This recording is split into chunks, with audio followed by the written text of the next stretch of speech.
Hello and welcome to Flippin' Through, the internet's #1 Mad Magazine news, review, and interview channel. And today we're flipping live. What are we flipping through? Well, a little bit of everything. We got some Matt Groening to flip through, The Road to Hell.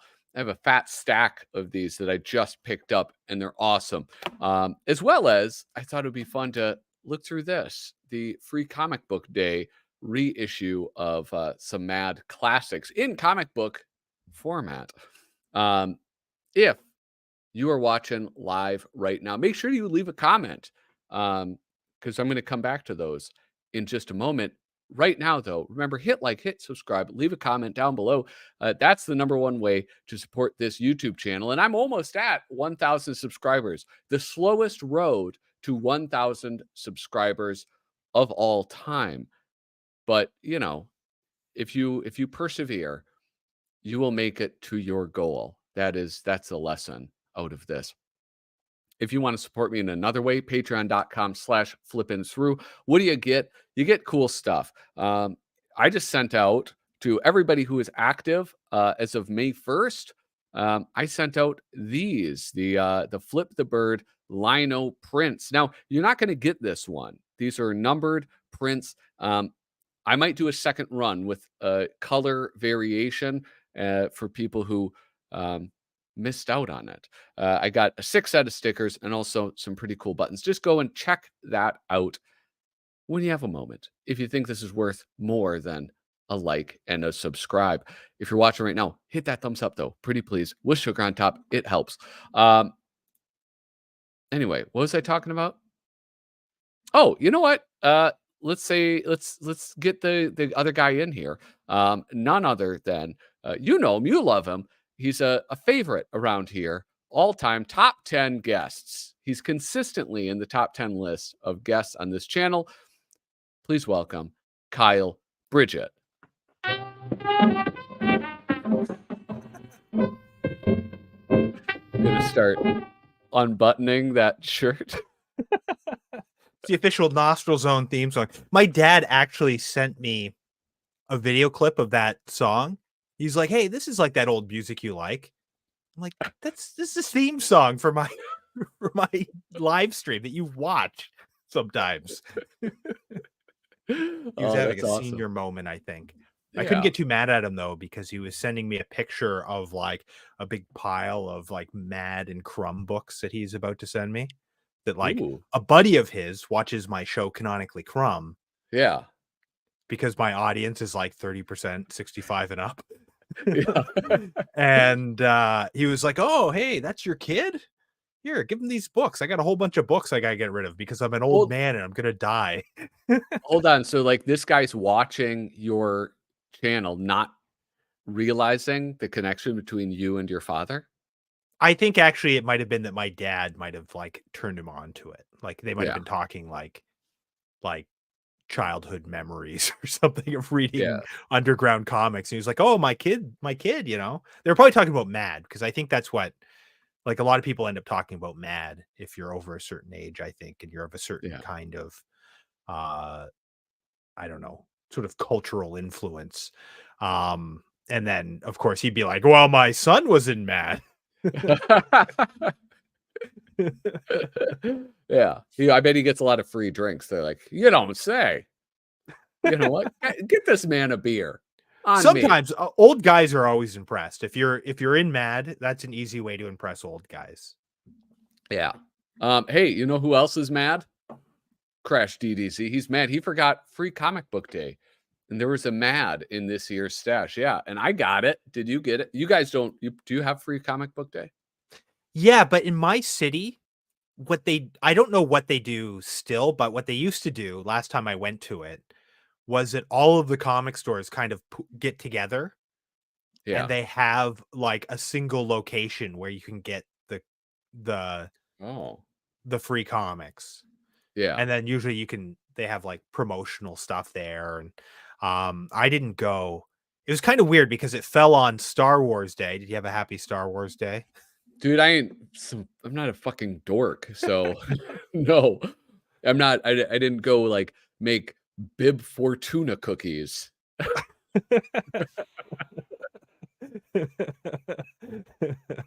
um, Dude, that was good. That was pretty good, right? that's pretty good. Yeah. It would be better if you said Fortuna. If you'd pronounced it Fortuna. Yeah. um, Next year. yeah. So that was going on. There's like a comic convention called Geekwinox. It's like an all around nerd convention that happens Yeah. here. And then today's National Cartoonist Day. Which you Well, didn't wish me a happy one. I mean, I fuck. thought you would. I'm sorry.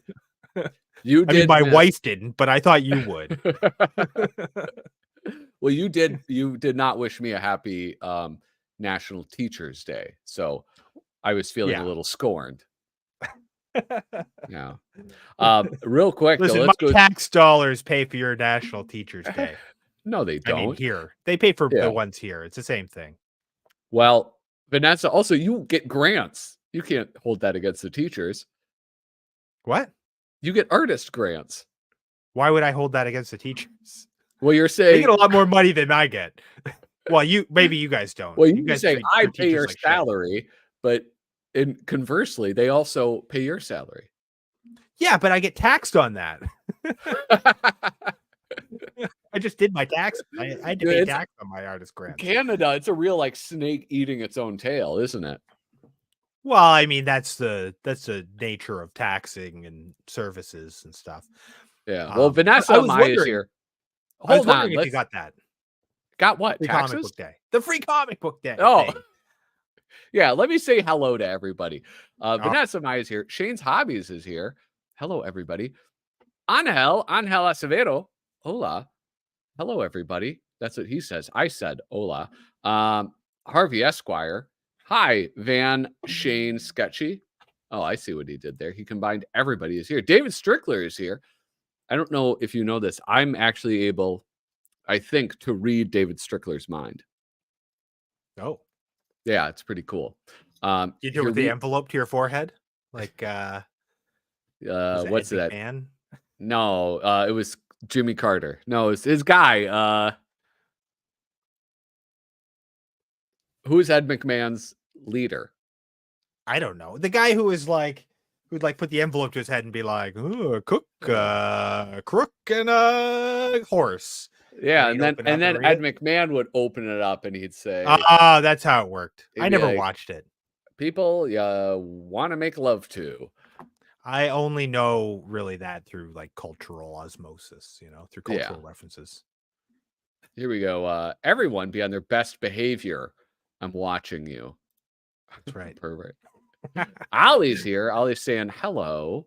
And then who else? Who else is here? Is that it? On your forehead. Wait. Don't forget, Patrick, you're getting an Alfred tattoo when you hit 1,000 subscribers. I was actually hoping that you would forget that. I did promise. You didn't say what Alfred, did you? No, I didn't, dude. Yeah, I'm gonna get Alfred Einstein. You can get Lord Alfred Hayes, the wrestling commenter. I could get Alfred Lord Tennyson. Is that his name? No, that's I don't know. All right. You can get some Alfredo, some pasta Alfredo. Yes, get some ragu Alfredo right there on my bicep. Where else? Who else is here? Somebody's going to tell us who that late night host was. Damn, there's so many. Ed Sullivan. Ed Sullivan. Wait, there you go. Johnny Carson. What? Johnny Carson. Okay. Ed Sullivan predated that. He was like a variety show. He would be like, "And now, ladies and gentlemen, the Beatles." Did you watch late night TV when you were a youngster? Yeah, we talked about this a little bit. And yeah, here it is, the Great Karnak. Yeah. And he would wear the big turban, like the Schwami thing. It would, like went out to there. I was a Letterman dude. I watched Conan O'Brien a little bit, but that was on so late. But Letterman was my dude. I thought he was hilarious. Paul Schaefer, loved his glasses. Yeah, I thought they had really great banter. Did you watch Cabin Boy when it came out? What does Cabin Boy have to do with David Letterman? He's in it. He is? Yeah, that's like his film debut, and it was like heavily like lauded before it came out. He would talk about it and stuff, and then it was a disaster film. Yeah, that movie was not great. It's fun though. It has a lot of fun in it. It has a fun like there's some cool stop motion and like Ray Harryhausen type effects. Yeah. Wait, what the hell? Okay. Yeah, I can't believe you haven't hit 1,000. It's insane. You're just like edging. You're gooning. That's what they say, right? You're gooning your way to 1,000. Yeah. Yeah, that's it. I can't believe it. Oh my God. I can't. This is a family show. I can't believe you said gooning. You can't talk about goons? Oh, dude, Listen, the kids are going to have to learn about goons sooner or later. Oh, it's so uncomfortable. Oh, yeah, here you go. Chris Elliott. That's who I was thinking. He was on Letterman's show.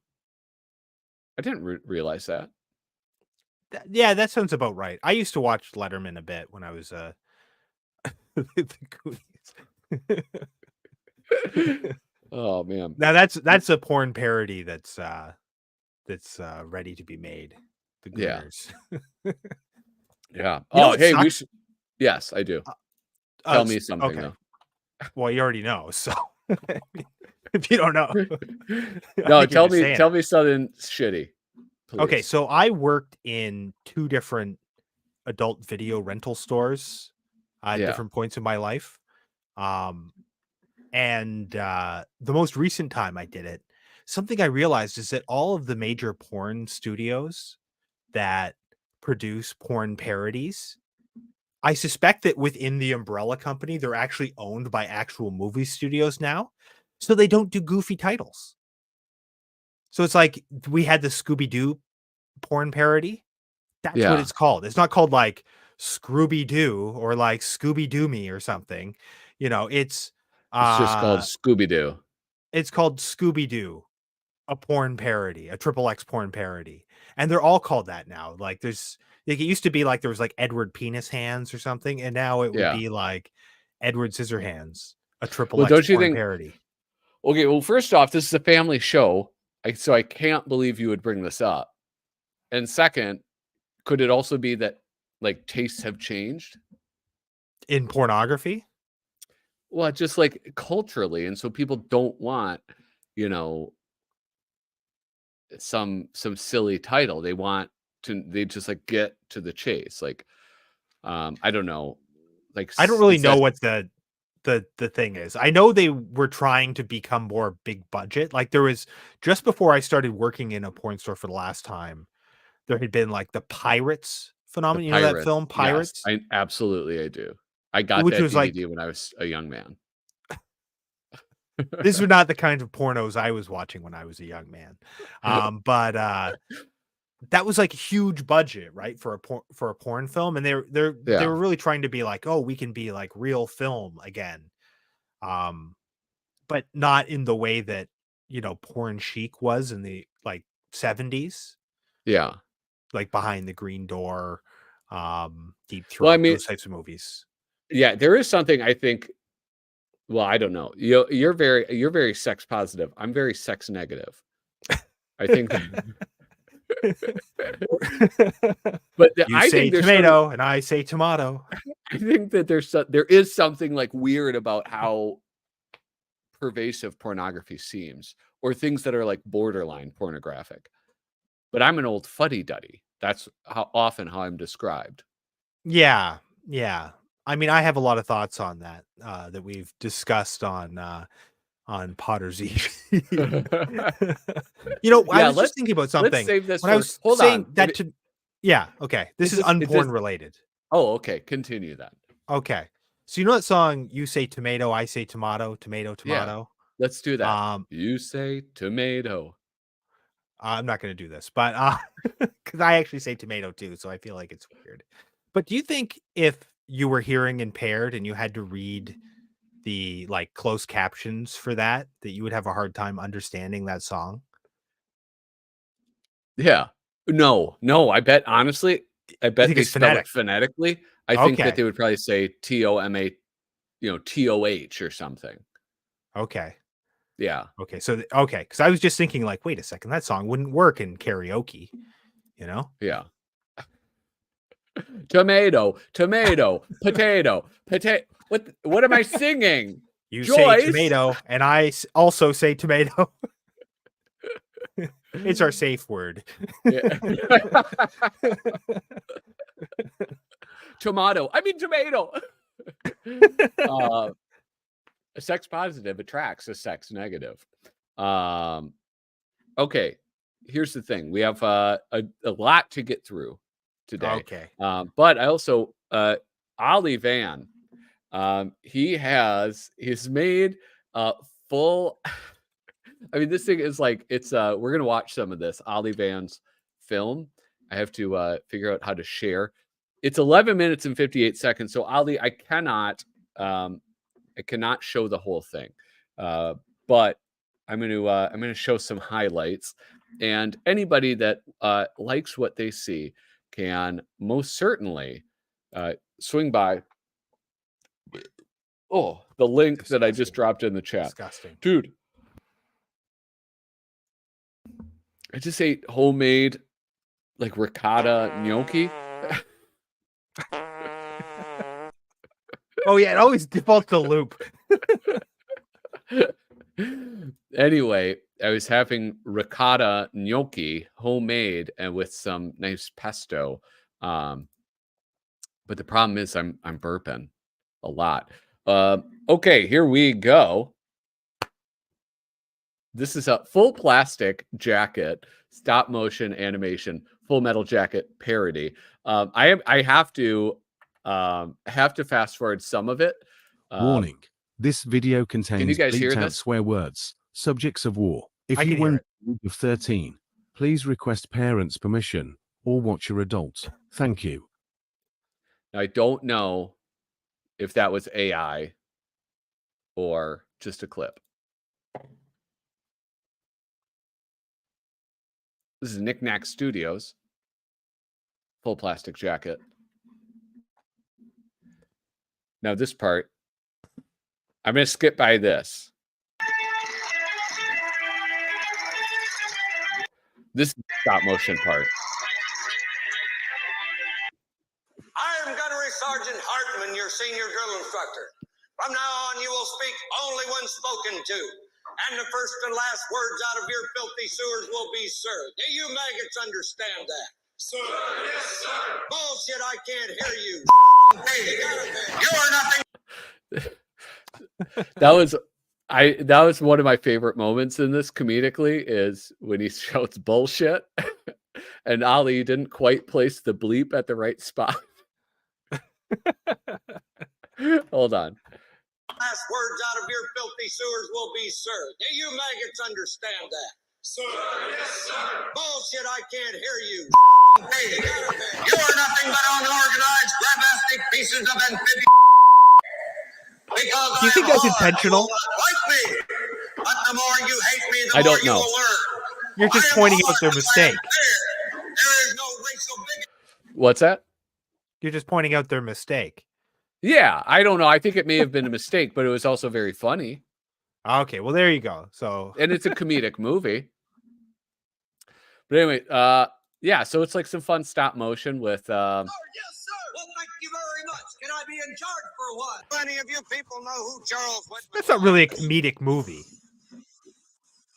yeah. Do you say it's not a comedic movie? Full Metal Jacket? Yeah. No, it's not a comedic movie. I mean, not like traditionally comedic, but it's a comedic You're thinking of movie. what's the one with like all the SNL guys in it? That came Oh, out Pauly around that Shore time? in the Army Now? No. The one I think like who would be in it? Was Bill Murray in it, maybe? Oh, Stripes? That's it, yeah. Yeah. That's Yeah. a comedic movie. And Full if Metal any of Jacket's you not. people call me Francis, I'll kill you. Calm down, Like, Francis. There was comedy in Full Metal Jacket, but it's not a comedic movie. No, I guess you're right.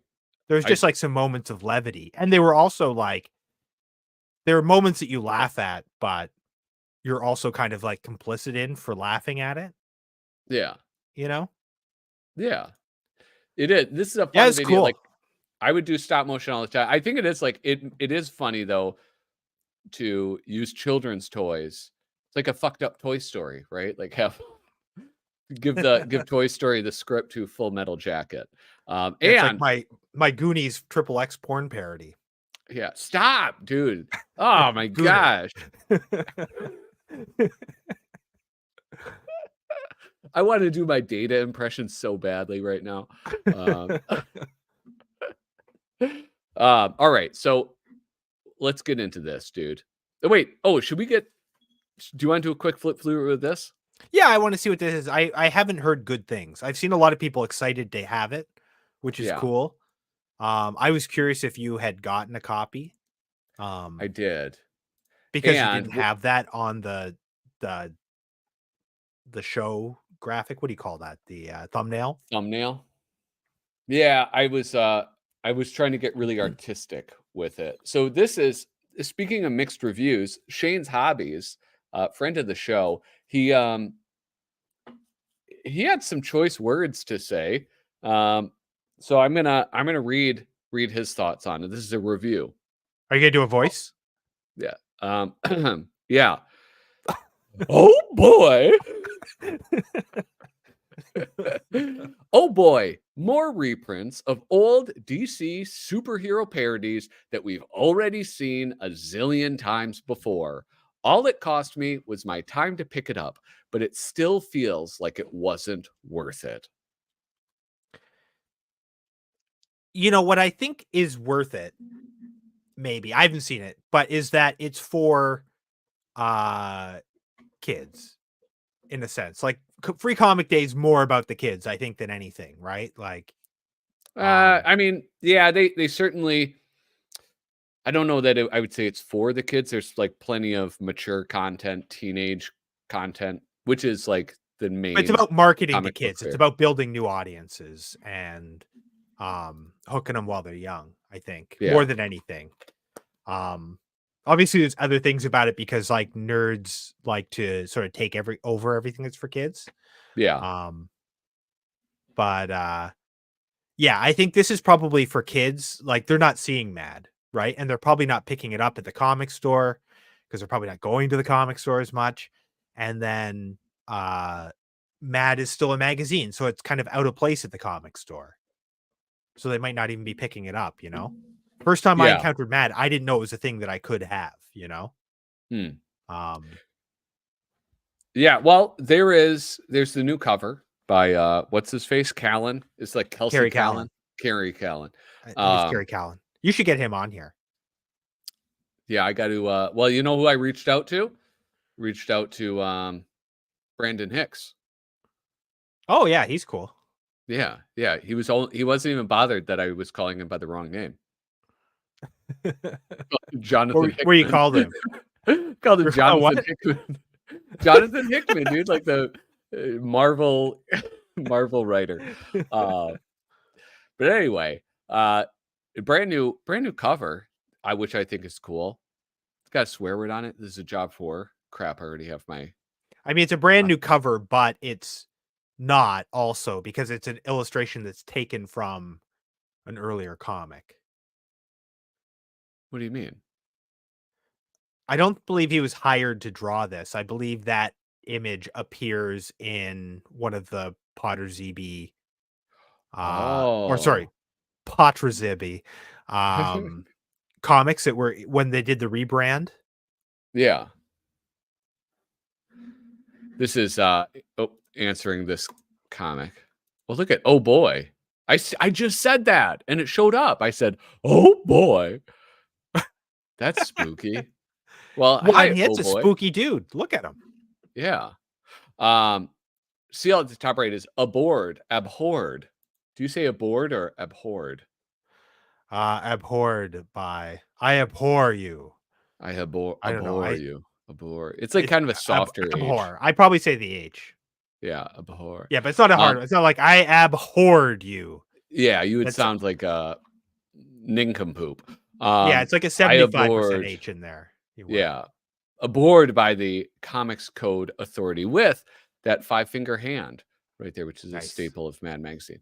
So that's kind of fun. You know, there's like then our price, free, cheaper than cheap.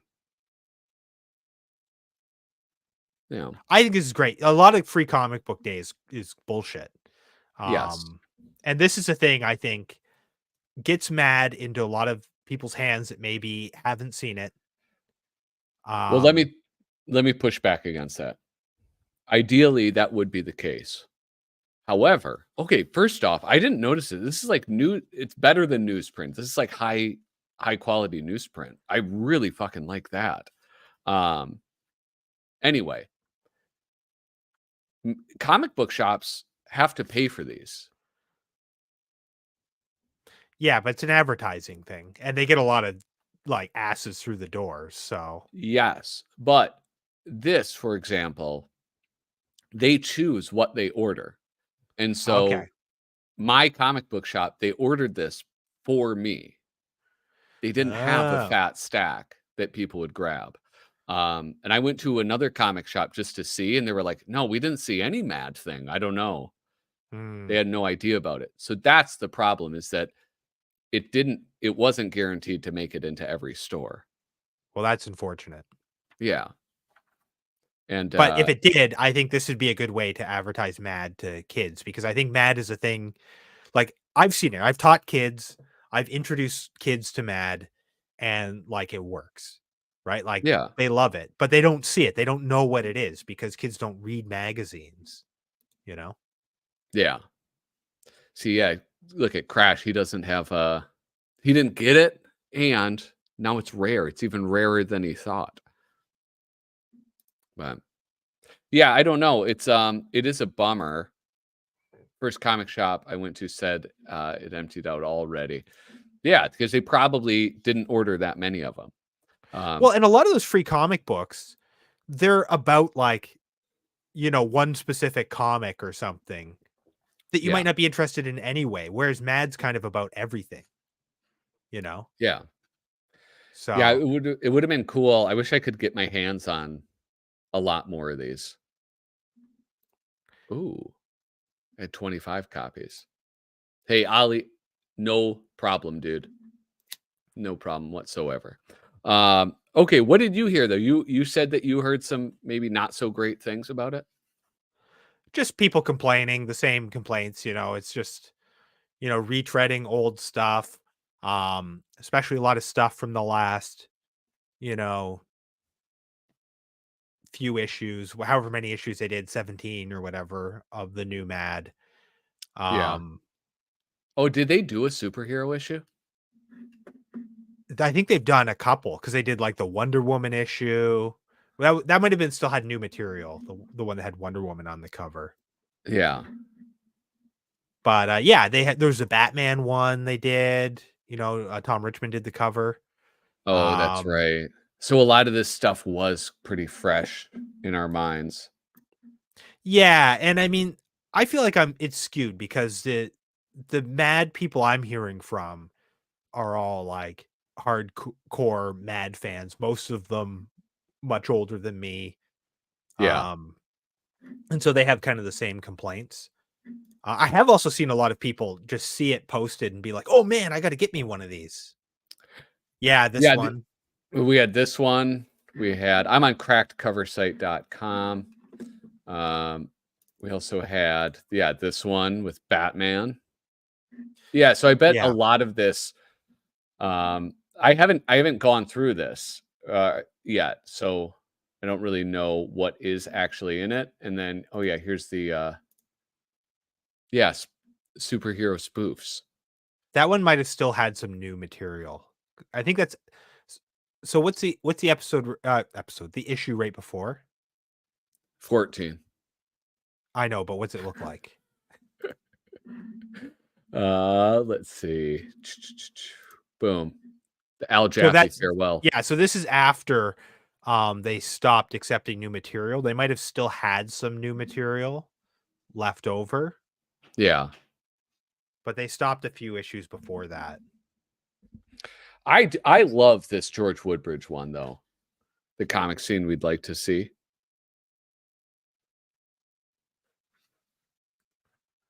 Whether or can't not I've actually see seen it. very well.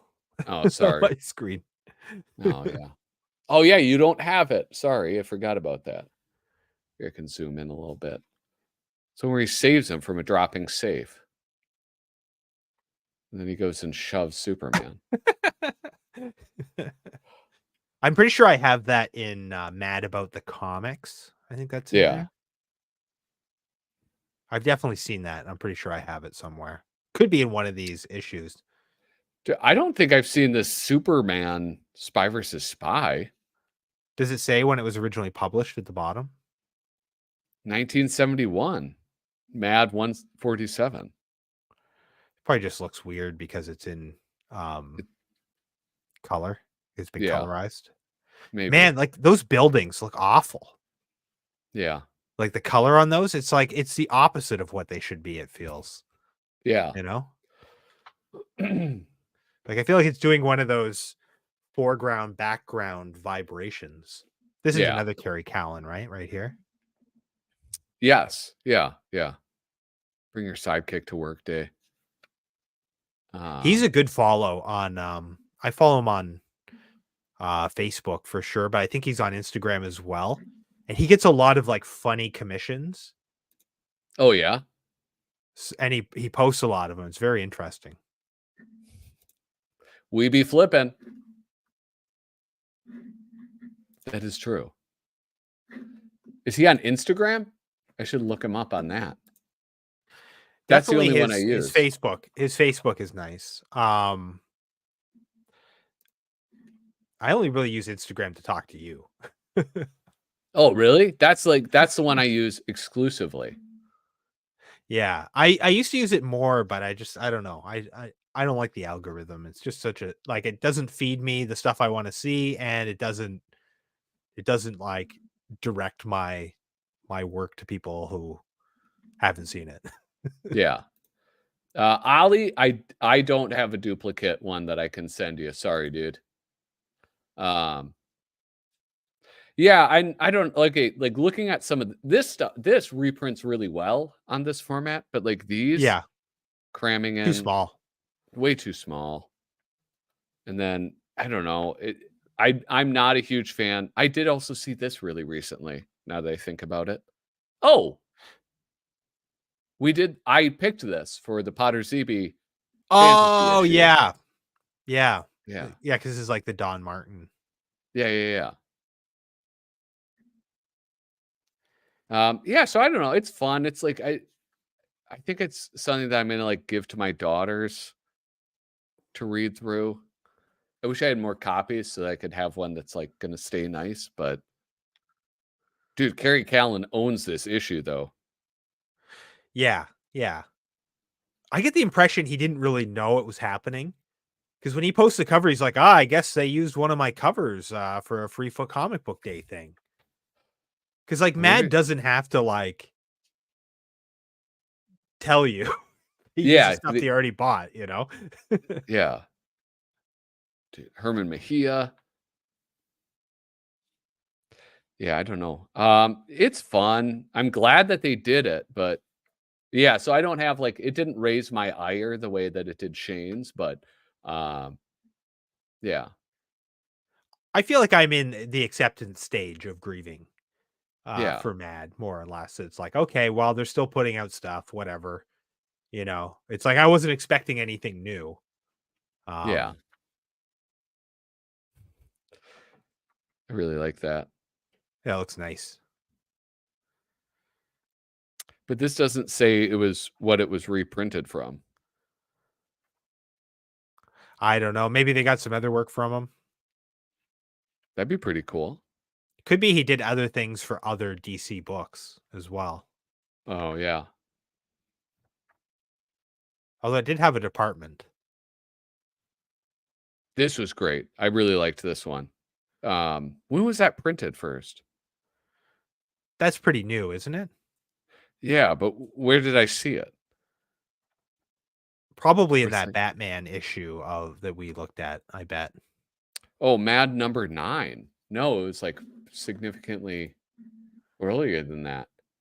It was the one. Yeah, but I think it was reprinted. Oh, really?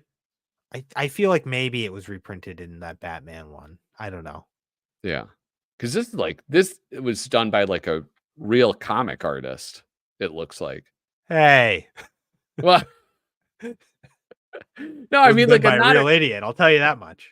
not a cartoonist, you know? It's like cartooning versus like an American comic book. It's like They call totally themselves different. cartoonists too, buddy. Okay. All right.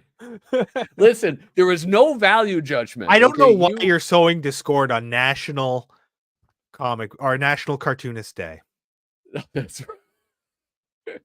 On this of all days, why would I shoot You couldn't off at the wait. mouth You like couldn't that? wait. Couldn't wait 4 hours. You had to. I'm sorry, dude. That's so gauche of me. I know. I'm embarrassed. It's like I truly. didn't put out my Angel Food McSpade canonically crumb episode during Black History Month. You know. Dude.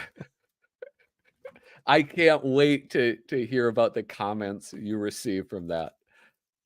I don't know. You know what sucks is that I get shit on from both ends because I get, people who are mad at me from like a sort of liberal progressive angle. And then I get people who are like, angry racists that are just like, no, racism is good. Or like mad at me that I use like a big word. Yeah. I get a lot of that. Like, dude.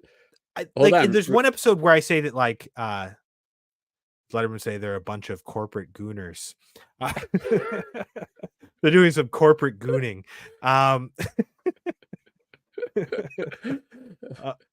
No, but I get all these comments where people are mad at me because I'll say like, like in one episode I say that like racism isn't a binary where things are either just racist or they're not. There's degrees of racism, which I think is not a crazy thing to say. And people are just like, oh, non-binary, you piece of shit. Why would you say that, you liberal piece of shit? It's like, okay, dude, please don't make my racism trans, okay? Yeah, or calling me woke, for like, and it's like I'm doing an R. Crumb YouTube show. Like, do you think they like me? I was having a conversation with a family member, and we were talking about something, and she made a good point. She goes, just because something's funny doesn't mean it's not racist. And it's like, you know what? Actually, I think I needed to hear that because I feel like there have been times where I'm like, it's not racist. It's funny. There's a difference. Well, someone commented on, so I was doing the YouTube shorts for a while there. And I eventually stopped because I kept getting too many like YouTube strikes. They would get like, I would get strikes and be taken down, but it would screw up my whole page anyway, even though it would be, they'd say, oh no, never mind. Sorry, this is fine. It was just, I was encountering too many people and they were, reporting me spuriously. Anyway, I do have one where there's like a clip from Coal Black and the Seven Dwarves, which I don't know if you've seen that. I think you've shown that to me, or it's come up in conversation. I don't think I've seen it. No, it's one of the censored 11, which they're like 11 Warner Brothers cartoons that were removed from circulation. They're like kind of infamous for being racist. Anyway, this one's very racist. It's a retelling of Snow White and the Seven Dwarves, but it's like Prince Charming is, he's like a zoot suit wearing. Do I have all the R. Crumb sketchbooks? I do. I just recently, in the last, 8 months, acquired volume 4 of the Taschen series of sketchbooks. So they've been printed a few different times. Taschen, most recently, they published them in these huge volumes. I got my Crumb stuff really handy. Yeah. And so I think there's 6 volumes, and this one I bought 11 times before I got a copy. I just get money just kept getting refunded because I was just going everywhere. I was just looking for online bookstores that had it in their inventory, and I'd find one in like Israel or something, or like Spain or France. I bought like all over the world. I bought 11 times, and every time I pay for it, wait about 6 months, and then I'd get an email and say, sorry, we actually can't get this from the distributor. Damn. Like, oh, so you don't have it, asshole. But I finally got a copy. So anyway, I can't remember what my point was. You're What were talking we about algorithms and angel food mixed spade. I can't. I feel so uncomfortable even saying that name. Coal Black. I was talking about Coal Black and the Seven Yeah. Dwarves. Yeah. So someone commented just yesterday, and they were saying like, well, you know, because you haven't seen this cartoon so much, but every character in it is like I'm gonna a look it up. total blackface stereotype, very offensive. And then Coal Black, she's very like sort of sexual in her appearance. And like someone just commented like, oh, the fact that she's so cute, I think makes this not racist. Like she's depicted like this, you know? Yeah. And it's like, well, because she's sexualized. It's yeah, that's it. She's she's just a different stereotype, right? She's like a Jezebel, which is like a different black stereotype. Anyway, I think it's funny. You were saying like how people like think because something's funny, it's not racist or whatever. Yeah. No, I was saying that I saw it. Yeah. But I think that's a broader thing. Yeah.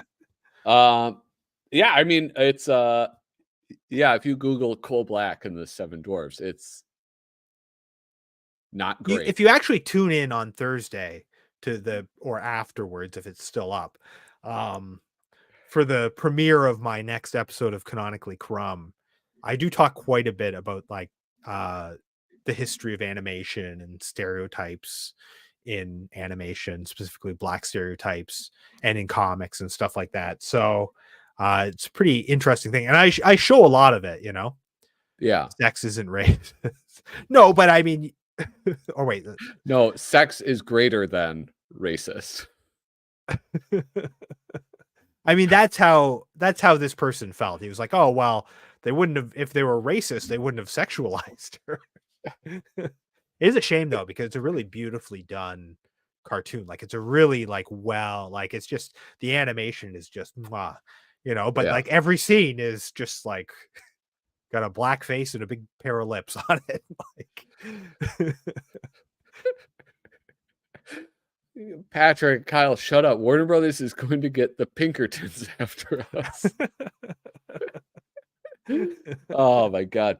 All right. Hey, let's get into this, which is well, here I have my overhead thing. Why am I fucking around with that?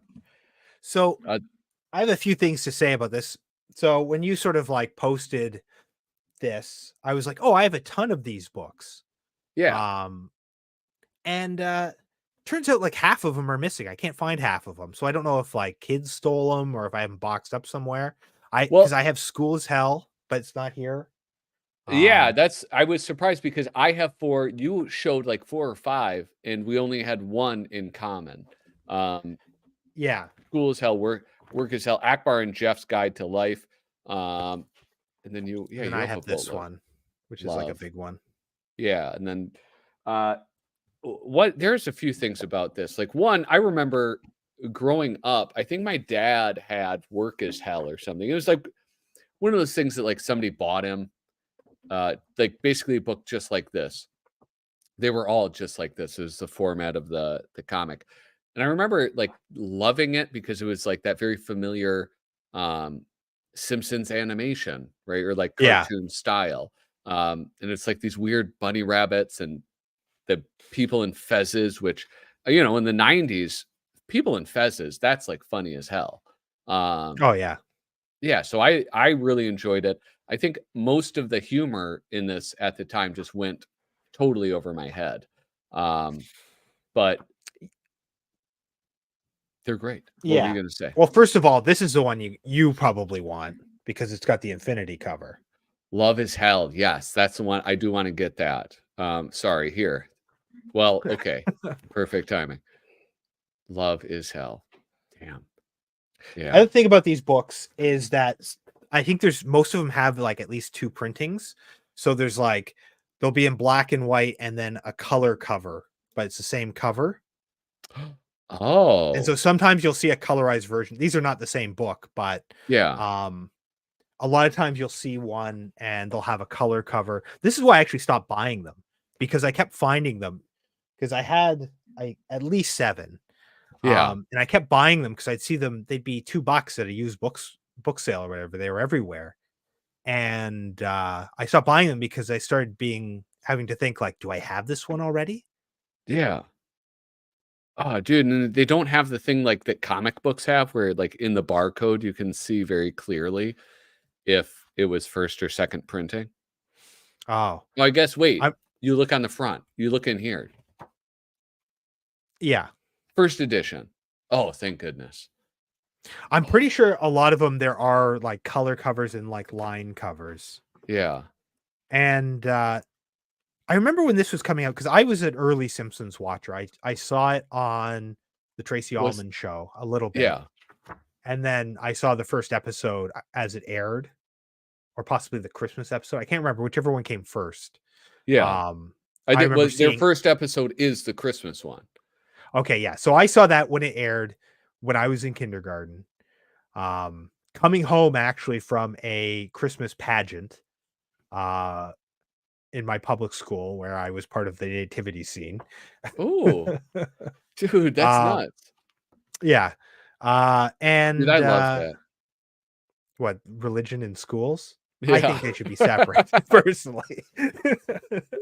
Yeah, too bad you guys don't have a fucking constitution. I mean, it's not supposed to be there, but they would just do it, and they got away with it. Like where I went to school, we did the Lord's Prayer every morning along with O Canada up until grade 8. And yeah, it was weird. I remember at one point we actually got some like Hindu students or something, Yeah. or Muslim. I don't know where they were from exactly, but they were non-Christian. I mean, I wasn't Christian either, but I was like a white kid, so it was like it was okay to make me pray. But like these kids, it was like I think their parents were actually like, we kind of rather our kids not be saying like Christian prayers every morning in public school. We don't really have another option for a school to send them to. And so Yeah. they just made them go stand out in the hall during the Lord's Prayer, which was over the announcements, which were also in the hall. Yeah. Dude, that rules, man. God, I didn't realize that Canada was so fucking based. That's really great. Just some places in Canada, they were more conservative, and like they wouldn't have been if you lived in Toronto at the time. You wouldn't have Lord's Prayer in a public school, Yeah. You wouldn't like a Catholic school or something, maybe, but Yeah. Well, naturally. All right, Road to Hell. Let me give you the little Wikipedia chat about the Life in Hell series. Life in Hell is a comic strip by Matt Groening, which is published weekly from 1977 to 2012. What? Weekly? Until 2012. That was shocking to me. what's great, what's especially shocking is that most of these comics are just the same thing drawn over and over and over and over and over again, more so than any other comic. Yeah. Pretty much. But like they're not like he could just photocopy half of the panels and just reuse them, but he doesn't seem to be, because you compare them and you're like, no, there's slight differences. He might be tracing. He probably is tracing. I did notice that. I was like, it's like this Akbar looks different than the Akbar previous. Yeah. It'll be like just little tiny things. But yeah, Patty. Oh, and just for future reference, my name is spelled like that. Paddy, the double D's, as they call them. Yeah. Anyway, like a burger, not like a No. thing you make with mud. Yeah, not like a rice patty. Not like the game, patty cake. No, Paddy. Like there's nothing. There's only the name. Yeah. All right. This strip features anthropomorphic rabbits and a gay couple I never picked up when I was a kid that Akbar and Jeff were gay. The comic covers a wide range of subjects such as love, sex, work, and death, and explores themes of angst, social alienation, self-loathing, and fear of inevitable doom. I don't know. I didn't really read. That's as much as I read, and that's as much as I'm gonna fucking read. Yeah, so, like, when this came out, I mean, when I first was encountering this, because after The Simpsons came out, these started becoming more prevalent. Yeah. Um, Now I didn't really have a lot of access to them, but I remember them being this kind of weird object that I kind of knew about, because I think these rabbits, they also show up in, like, the Simpsons beat 'em up game, arcade game, if you've ever played that. Yeah. Um, and they'd be referenced in The Simpsons. And in fact, Marge Simpson at the end of the first season was supposed to take off her blue hair and be a rabbit and have the two big. That's why she has the ridiculous hair, Because it right? was Like, that gonna was be the her original ears. concept. Yeah. That's awesome. Yeah. So it was kind of just a weird thing that I recognized, but didn't really know that well. Like, I knew it Yeah. was a comic, but The Simpsons was very, very formative for me when it came out. I think I discovered The Simpsons and Mad in the same year. So Yeah. Real quick though, I wanna answer Harvey Esquire's question. It was like it started being published in the Los Angeles Reader, which is an alternative weekly newspaper. And then I don't know. I mean, I don't think that it got that widespread, what do you say, like syndication. Um, but yeah, I think it was just sort of, yeah, I don't know, man. I don't know the answer to that. Maybe I should have read that fucking Wikipedia earlier. They I mean, they showed up made a in our lot of these cities. books. They That's did. for The sure. books are everywhere. Um, And they appeared on, like, greeting cards and stuff like that. yeah. But anyway, let's get into this, bro. I love this. He's driving and then he's going off the cliff. Yeah. So you're really familiar with these though.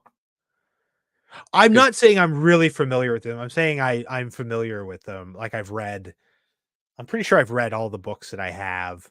Um, but it's not something I was super into. I just knew of it, and I pick them up when I find them. yeah. Now I'll pick them up more often so I don't have my collections missing. Yeah. Oh yeah, dude.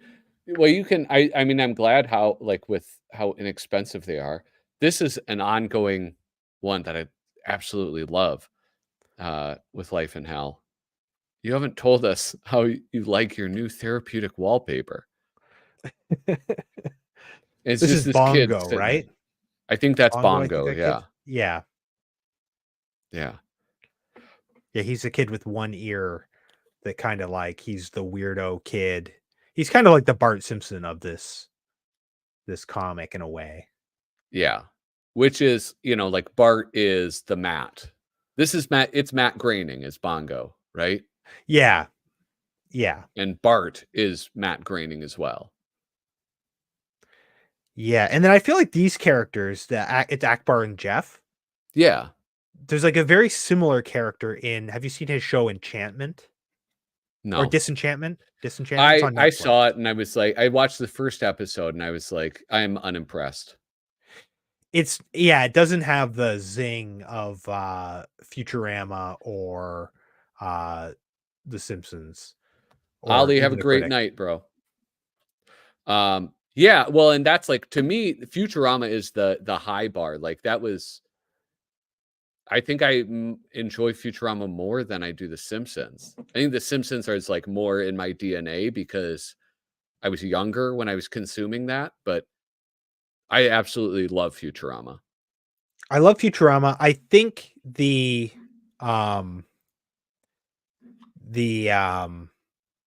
earlier seasons of The Simpsons, like that sort of golden age of The Simpsons, not like season 1 or whatever, but whatever it is, season 3 to 10 or whatever people say it is. Yeah. I think those are better than Futurama as a whole. But The Simpsons has been so diluted for being on the air for so long. Yeah. Both in reruns. So it's like everyone's familiar with those episodes to the point where it's like you have to get away from them for a while before they can really hit again. Yeah. And yeah, Futurama, I don't know. I think I probably do prefer to watch it, but those early Simpsons, man, like they are so good. I Yeah. think they're better than Futurama as a whole. And Futurama has been kind of diluted a bit too, like it's never quite captured that sort of first few seasons, I mean, did they restart it or something? There's a like a season from like last year or something. Oh, I don't like that. No, it's I just mean, it's just as it's good the as core every season. other weird season, Oh, I don't know. I don't know about that. That's upsetting. Since the initial run, right? Because it was on the air. It Yeah. kind of went off, but it came back on the same air, and then it was gone for a long time, and it came back when Family Guy came back. Yeah. Well, they had the things like the DVDs, like The Beast with a Billion Backs. They had like 3 DVDs that were like Yeah. 4 episodes each, and it told a story over those 4 episodes. Like, Yeah, none of those were very good. no. But then they did some seasons after that, which are okay. They have some good stuff in there. But I would say the new seasons are as good as those, but not as good as the original run, which was like really good. Yeah. So one thing real quick. This was the format, right? Like the big square, which is like pretty different than like a normal like newspaper comic strip. Like even different than, what do you call it? Like the Sunday strips. None of them would be in this format. I did like this because you know that song, Wasted Away in Margaritaville? Yeah. Yeah, this is it. This is the story of that song. And so he's like, I'm going out. Aloha. Goes to the newspaper office. I'd like to place an ad in your personal section. Handsome, sensual gentleman trapped in a doomed relationship seeks lively companion for friendship, fun, and frolics. I'm going out. Toodles. And he replies to box 37. I've been looking for someone like you for a long time. Let's meet at Jumbo's Cafe at noon today. I'll be holding a daisy. If you like pina coladas. Yeah. You remember that song? Wait, Wasted Away in Margaritaville or Pina Coladas? Pina colada. What did I say? You said Wasted Away in Margaritaville. Oh, that's not the one I mean. I think if I you was like I was pina scanning this here. I'm like, where's his lost shaker of salt? What's going on here? I don't get this. What No, kind of point is he making? I meant pina coladas. Fuck. Oh. Yeah, that makes sense. Oh man. Anyway, well, I fucked that up. I should actually show you guys. So Crash DDZ, right here. Are they number 1? That's They what he won. commented. I just want to show Crash DDZ. That's the relevant part, not what he's saying. I don't know what that means. The Pina Colada song. I'm so confused. Anyway, he sent me this after I posted the thumbnail that said live streaming is hell. He sent me this, and this was for a like a mixtape or like a rap battle. I forget what he told me it was. But a flyer for a show that he did, and here I'm going to zoom in. Yeah, Life in Hell with the 502 heads, maybe area code, ripped off by Crash. And I mean, here it is. This is like, in the 90s, everybody knew it, even people in Ohio. Yeah, I think it looks like I think more people knew it to see it than to read it. Yeah.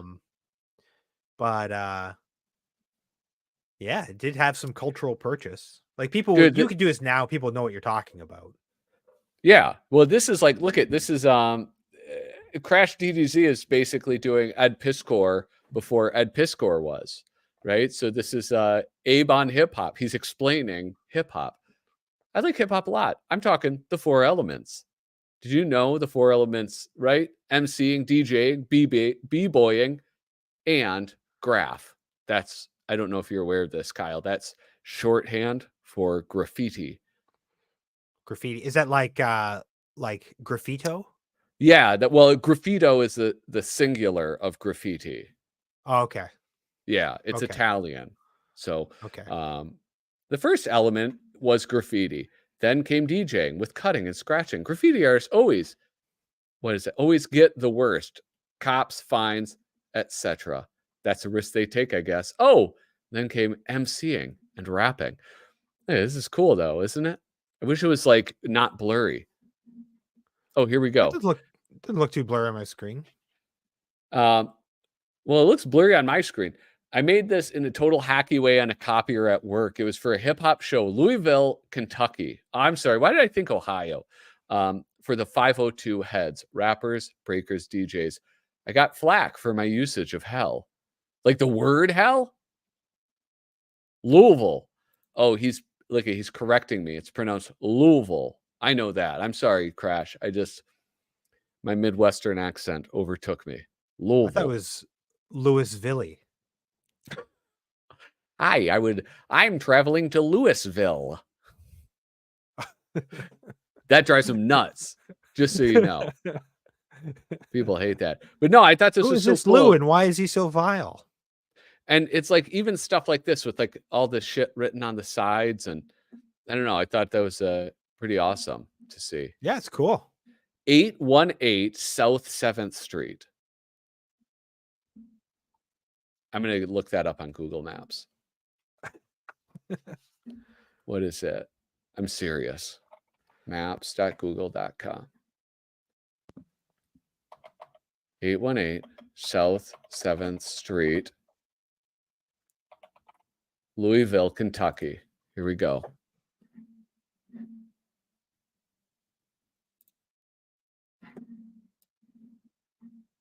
All right, you guys ready? Here it is. Wow. Yeah, I don't think it's there anymore. Not a graffito to be seen. No, not a single graffito. What the hell? There's the post office. Let alone a plural one. No. I came here for graffiti, and there's not even a graffito. Is that one? No, those are just gentlemen. Gentlemen working. Yes, I say Louisville. Anyway, it is it's fun to read these though, because it's like there's so many things that are familiar about it if you have watched The Simpsons or read any one of these, because they're very repetitive in their rhythm. Like they have a rhythm to them, and you kind of see almost like the same panels over and over again.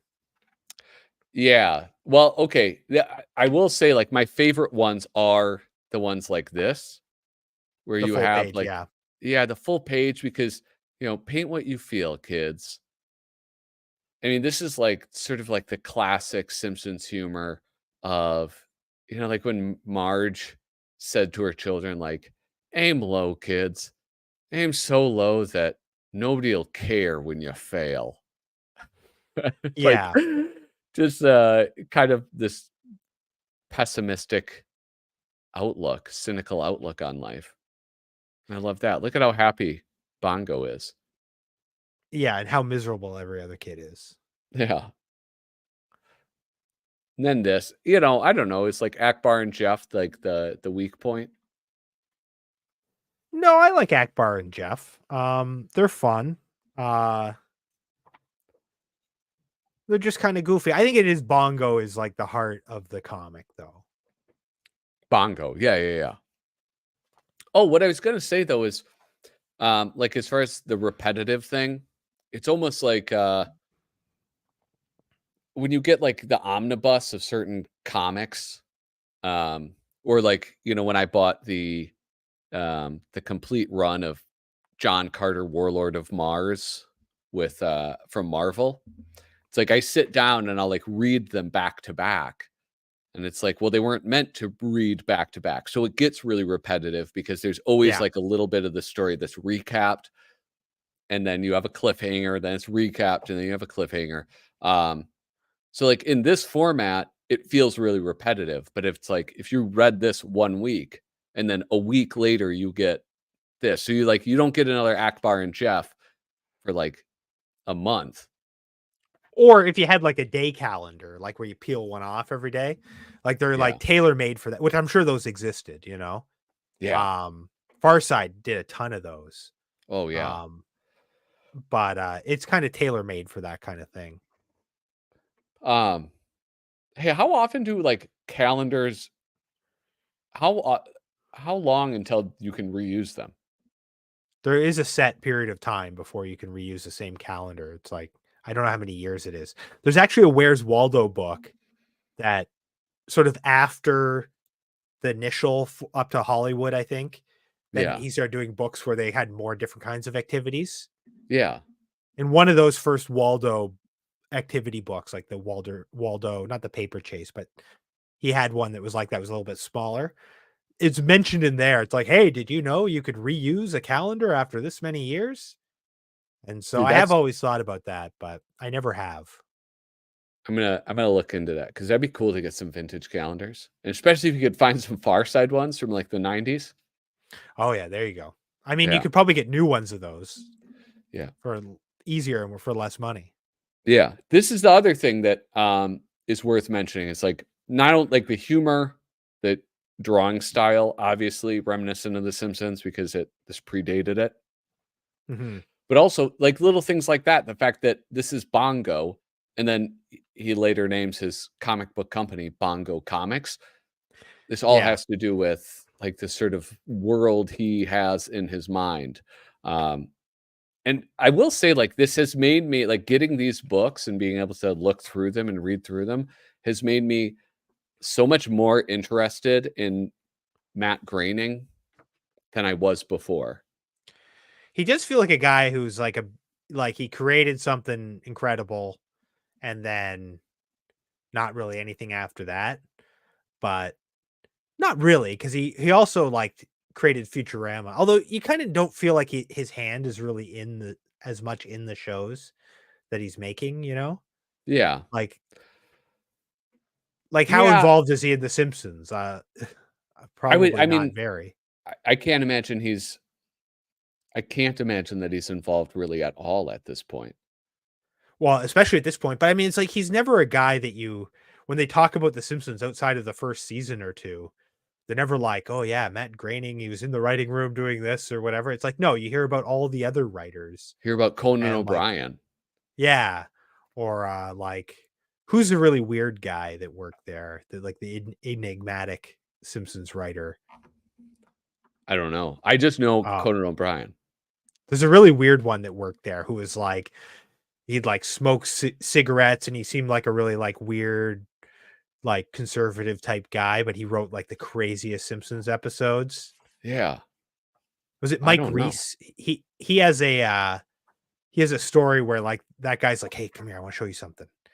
And he pulled it out and it was like a painting by Hitler. He'd used the Simpsons money to buy a Hitler painting. That's so fucking awesome. He's a really weird guy. Yeah.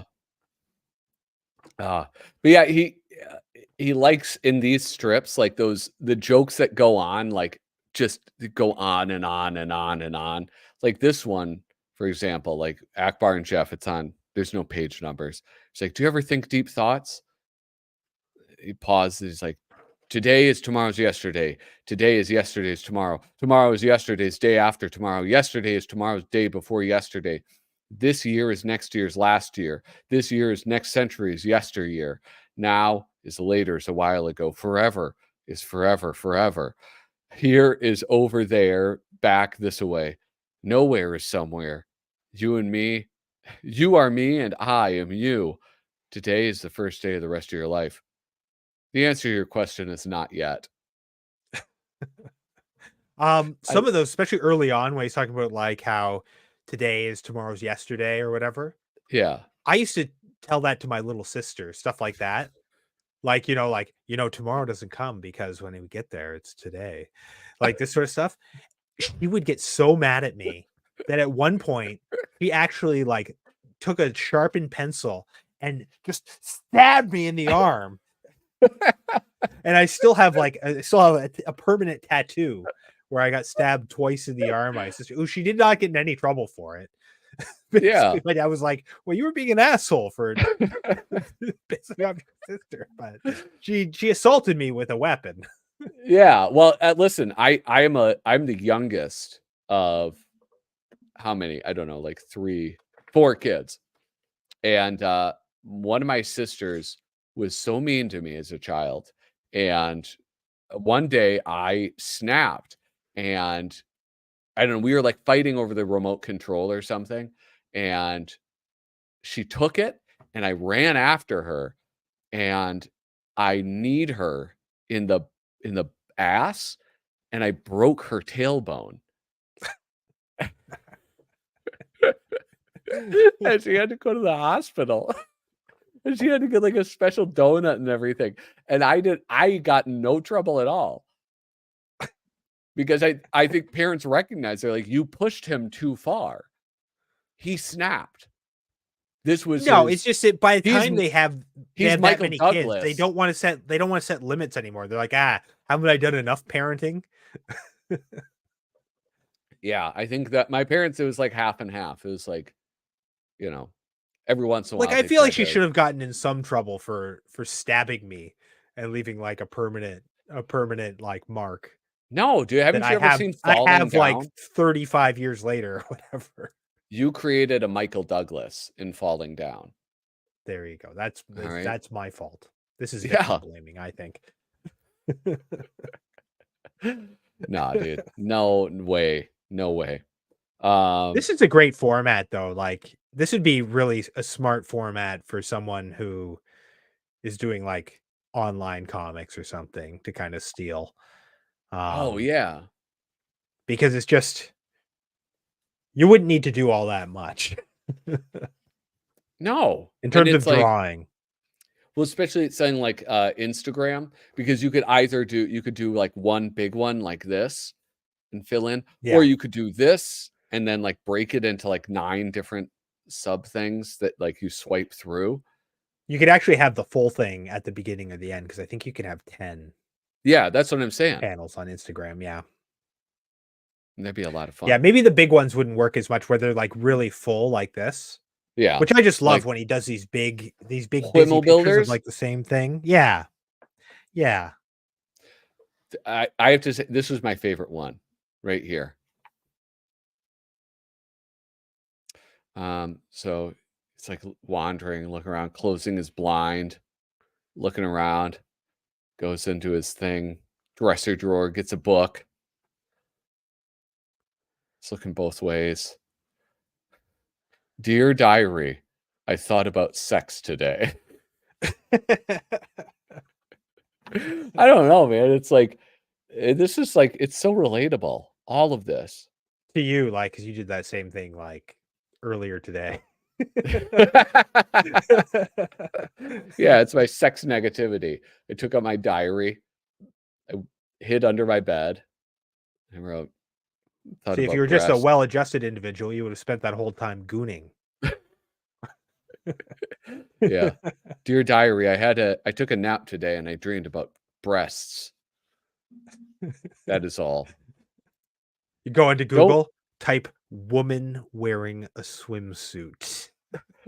Then you're all upset with yourself. Hot babes. Pretty ladies.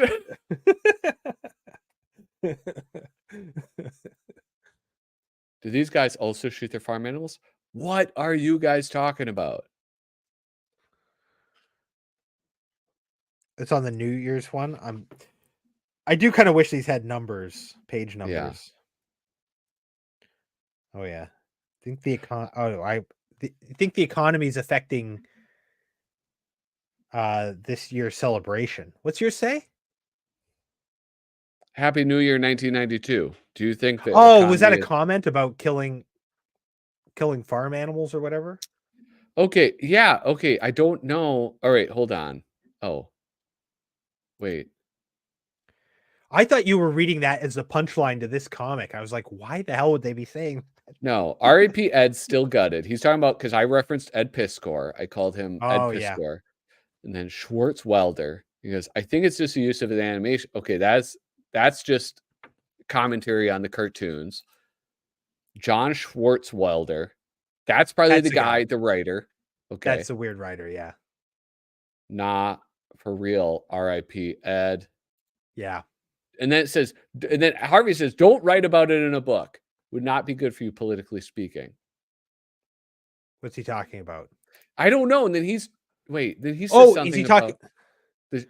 Oh, because there was a book. There was a book written by like some politician. I can't remember what it was. But where she talks about killing her dog because it was like irritating to her or something. This was kind of like in the political discourse recently. Can't remember what it was. Talking about Biden, Joe Biden. Not Biden. I mean, Biden's dogs have to keep daughter's getting put down. diary. No, it's a different politician. It's like she wrote it like a biography or something, but it's all kind of folksy.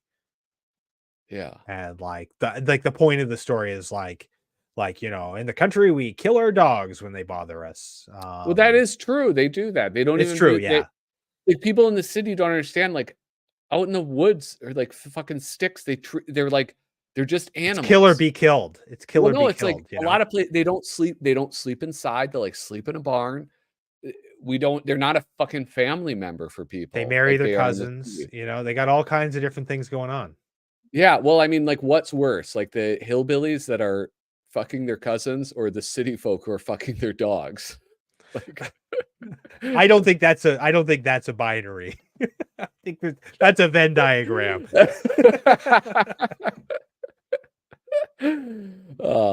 Yeah.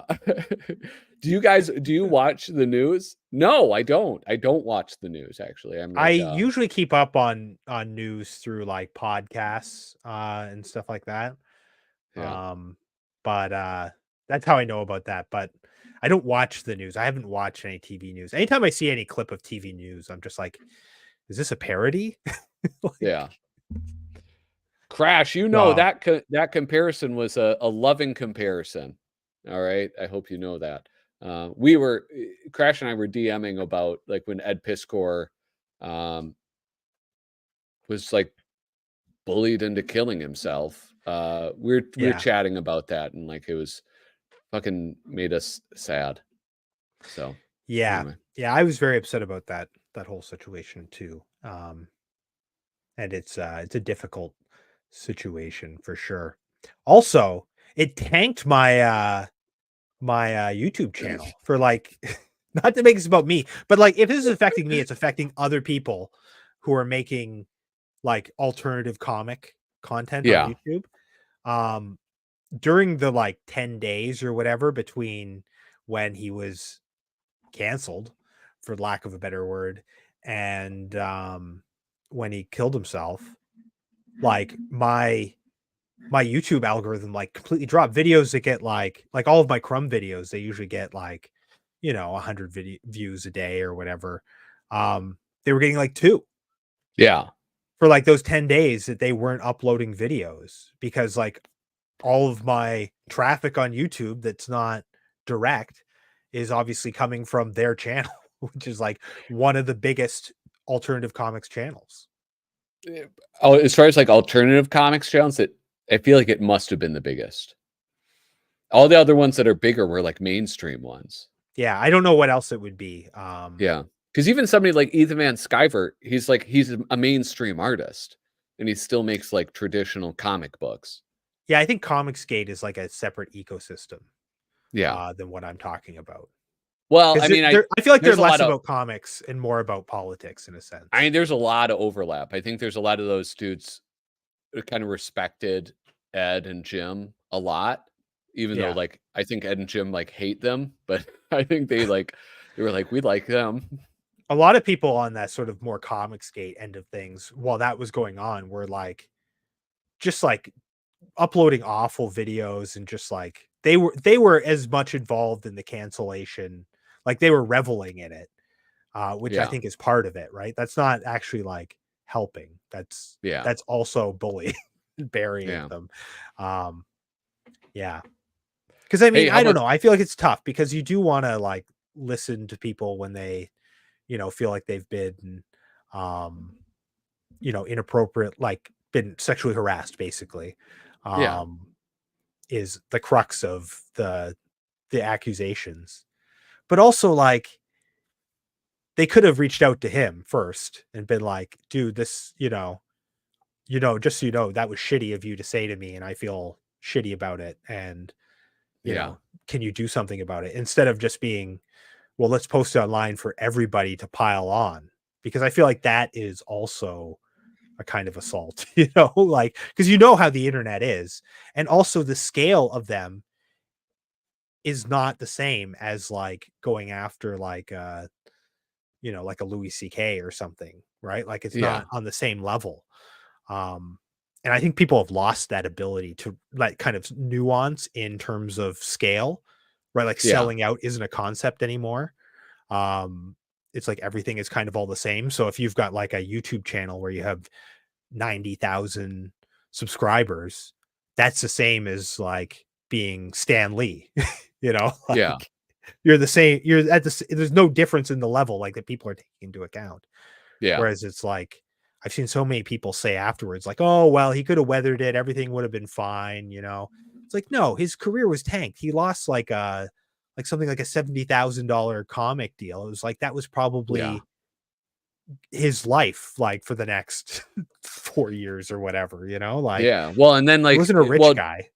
and then like people pressuring Jim Rugg to be like, you haven't said anything. You need to like distance yourself. So he like did that post where it was like, I'm ending my professional relationship with that. And it's like, fuck, dude, that must have been so hard. Like, even though I think like they personally spoke still, and like Yeah. Jim like went and checked on him and stuff, but it's like, even that, it's like, fuck, dude, what a horrible Yeah. Forcing situation. people to disavow, over, because like the accusations were not, this is another sort of like, yeah, that was fucked up too when That the was news so fucked station. up. Yeah. But They I got to mean, like, that family has to fucking sue some people because it really is like, yeah. it was Well, the unreal. level of response is also not equal to the accusations, right? Like, Yeah.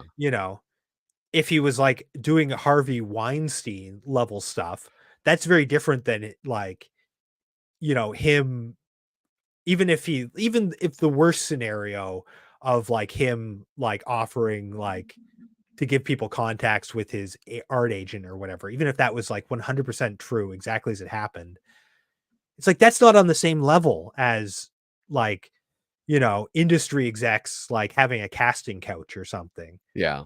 Yeah. You know, it's just not the same. And so the response is not warranted to what happened and it killed him. Yeah. And that's messed up, I think. And a lot of people were shitty while for those like week and a half that the cancellation was going on.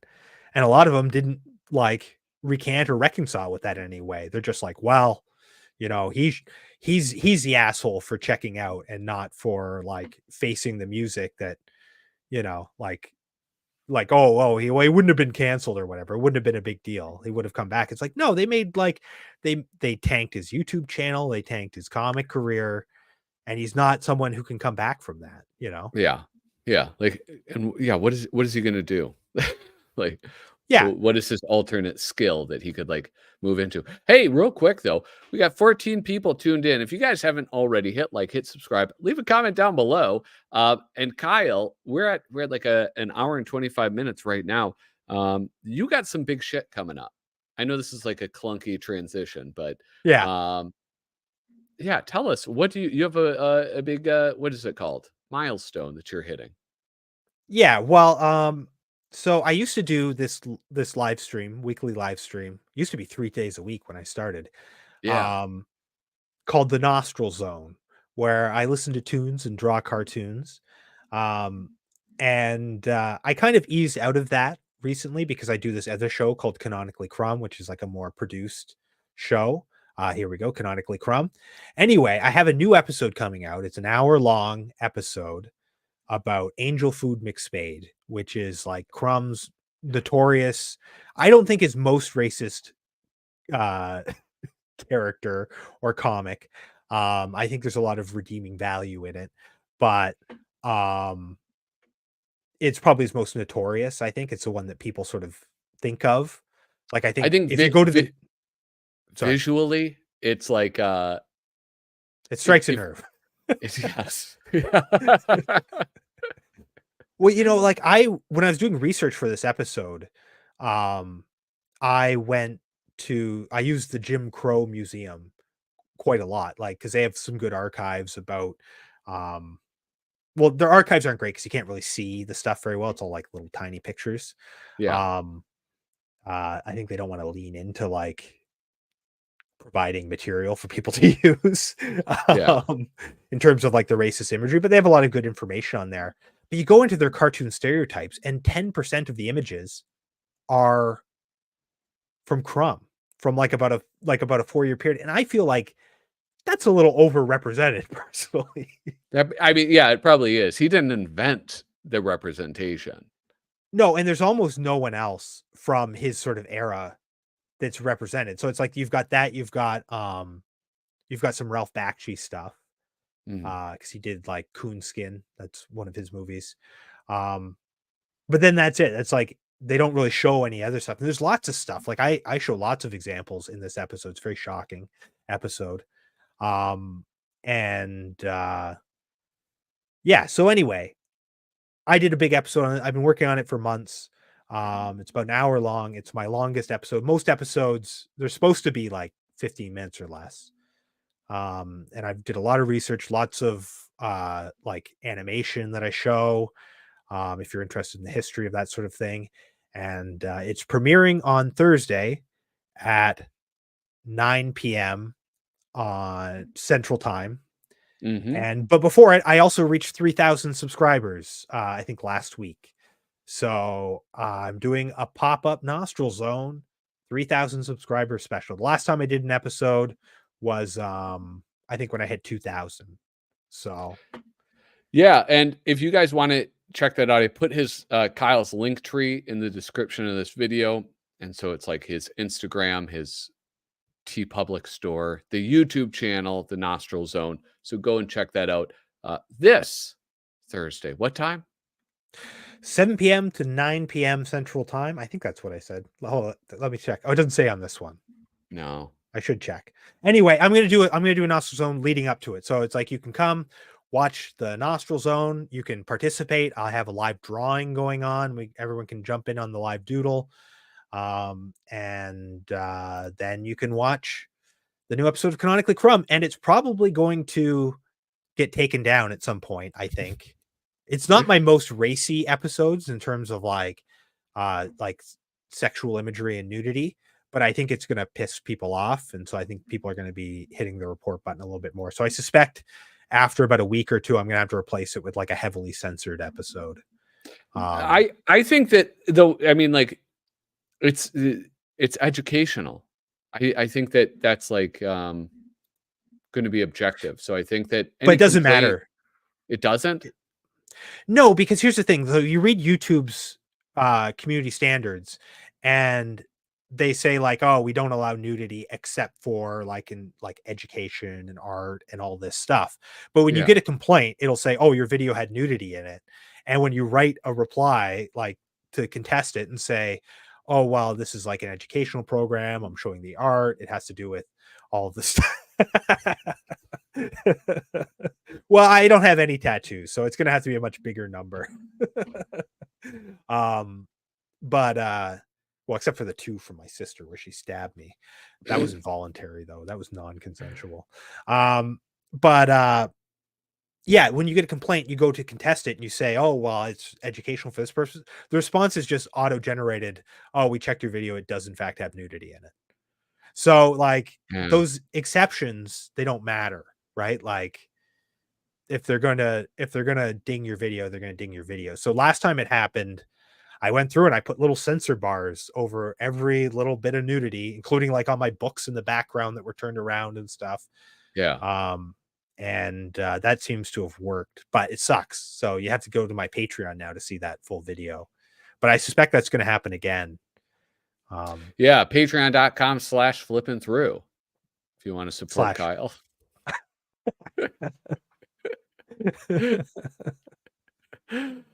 Yeah, so anyway, that's the pitch. So come check it out on Friday. If you like this show, it has some similarities. There's some overlap. There'll be some similar people in the chat. We'll be doing some doodling. I'll talk about whatever people ask me to. So some doodling, some gooning, whatever you want. Listen, we didn't get through very much of this evening. I didn't think we would. It's not really tailor-made for live streaming. No, it isn't. But at least it's like I don't know, good conversation about Groening, about Simpsons. It's fun to talk about. Like I was very interested to just talk about it because I do have sort of a soft spot in my heart for Matt Groening and Life in Hell and The Simpsons and all of that stuff. Yeah. Yeah. Well, Kyle, we're wrapping up. And so we're going to say goodbye. We're going to say good night. We're going to say good night, Crash DDZ. Good night, Angel Acevedo, Sketchy Works. Good night, David Strickler. Those could be the dots in the eye. Do you want to say one? Do you want to say good night to Colossal T? Oh, keep on trucking, Colossal T. That's Colossal T. That describes his testosterone levels. That's what I heard. Does it? Yeah. Good night, Harvey.